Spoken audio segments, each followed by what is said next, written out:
नमस्कार प्रेक्षकांनो. मराठी मनोरंजन विश्वातील एक आघाडीची अभिनेत्री म्हणून तेजश्री प्रधान हिला ओळखलं जातं.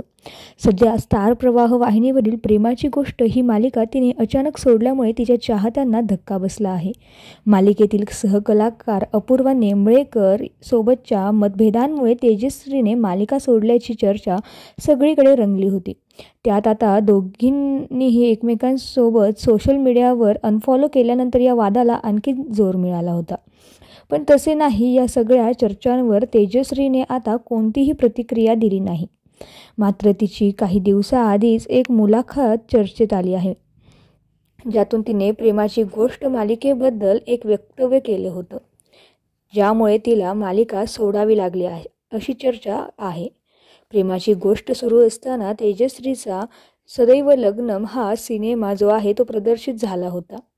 त्यावेळी महाराष्ट्र टाइम्सला दिलेल्या मुलाखतीत तिला मालिकांमधील कटकारस्थानांविषयी विचारण्यात आलं होतं. यावर तेजश्रीने म्हटलं होतं की आमच्या मालिकेच्या सुरुवातीच्या काही महिन्यांत कटकारस्थानं नव्हती.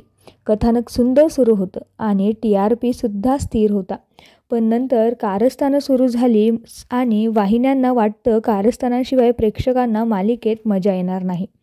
TRP टिकवण्यासाठी मालिकेच्या कथानकामध्ये अवास्तव वळण आणली जातात. तेजश्री पुढे म्हणाली, कलाकारांना अनेकदा अतार्किक प्रसंग संवाद साजरे करावे लागतात. जरी गोष्ट पटली नाही तरी ती प्रामाणिकपणे प्रेक्षकांपर्यंत पोहोचवणं हे आमचं काम असतं.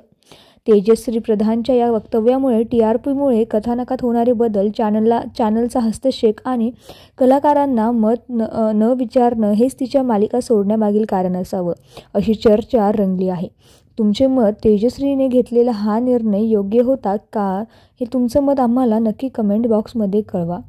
त्याआधी आपल्या मनोरंजन विश्वातील अशाच नवनवीन अपडेट्स लवकरात लवकर बघण्यासाठी आपल्या चॅनलला सबस्क्राईब नक्की करा. धन्यवाद.